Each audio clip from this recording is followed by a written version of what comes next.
Right now, most business leaders are stuck between two emotions, AI FOMO and deployment paralysis. They know they need AI agents, but they don't know whether to augment their people or just to replace them. And that decision will define the next decade. Here is the reality.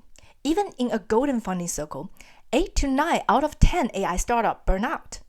Enterprise research shows that only about 5% of the customer AI initiatives ever reach sustained production impact. Not because the model don't work, but because companies are trying to build iron giants when they should be building an Ironman suits. Today, I will give you a strategic roadmap that separates companies that compound return on investment from those who just burn capital pursuing the full autonomy. Welcome and welcome back to my channel. My name is Celine Xu. I help business professionals and organizations make smart decisions about AI and AI adoption, so technology creates real value instead of risks. In 2025, everyone said this is the year of AI agents. But according to Andrej Karpathy, former Tesla autopilot lead, 2025 wasn't the year of agency. It was the beginning of the decade of agents. And there are two main strategies. Strategy 1, Ironman, which means human inside the loop. AI augments, human evaluate, AI accelerates. Tools like Cursor and Perplexity succeed because they don't replace expert, they amplify them. This model produces return on investment today because human observe edge cases, human manage ambiguities, human own the accountability. If you are a VP, direct, or product leader, this is your move. Deploy co-pilots, redesign workflows, increase output per person. Ironman Strategy comes. Strategy 2, Iron Giant.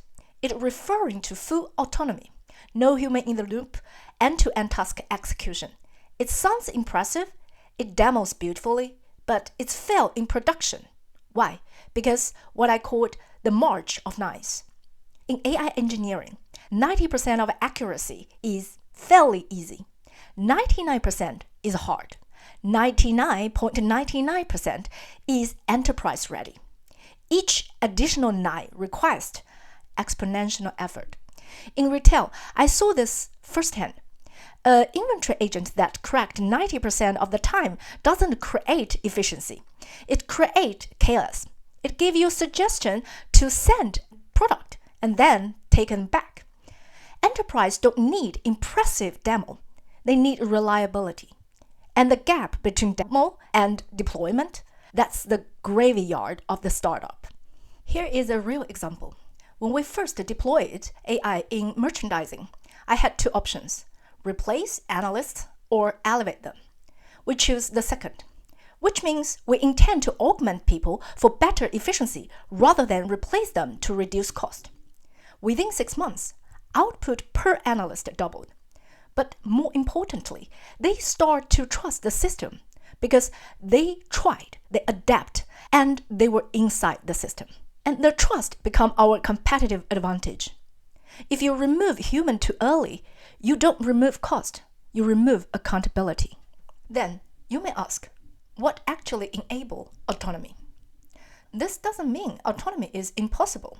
It means autonomy requires infrastructure. Think about why coding became AI first killer domain. Software engineer already has Git, which is versioning, CI/CD, continuous improvement and continuous development, is a DevOps method that uses automation to frequently build, test, and deliver code changes, and also automated testing. And for coding task, we have a clear binary output, either execute successfully or not. We are able to set up a tight loop from generate to execute to evaluate to correct, then to generate again. That's a verification infrastructure. Most enterprise domains do not have that loop, like retail forecasting, finance auditing, or operational planning. And those tasks, we cannot simply give an right or wrong judgment, which means no clear binary signal. Then, if there is no structured feedback loop systematically, there is no automated validation. Then, without verification loop, agents hallucinate. So, if we can build similar tight loops as a coding task has, then we may be able to build agent solutions for those intelligence works. Now you see, the competitive advantage isn't the model, it's infrastructure. Here is the practical framework. Step 1. Map high-friction workflows. Ask, where are humans doing repetitive cognitive labor, which follows simple rule. Step 2. Classify risks. High ambiguity, then we stay Ironman, human in the loop. Structured, low risks. Considerate, partial autonomy. Step 3. Install verification. Build test and feedback loops before deploy agents. Step 4. Deploy co-pilots first. Never start with full autonomy. Here what I mean, the co-pilot is not the tool, but means we need both human and AI working together, driving together. Step 5. Measure reliability. Like failure rate, obsess over the edge cases and root cause. Step 6. Gradually reduce oversights. Only when reliability proves itself, you can do automation. Autonomy is earned. It is not declared. The next decade will not belong to the company with best demos. It will belong to the company that understands the roadmap. Ironman first, Iron Giant later, if ever. If today's video gives you clarity, do me a favor.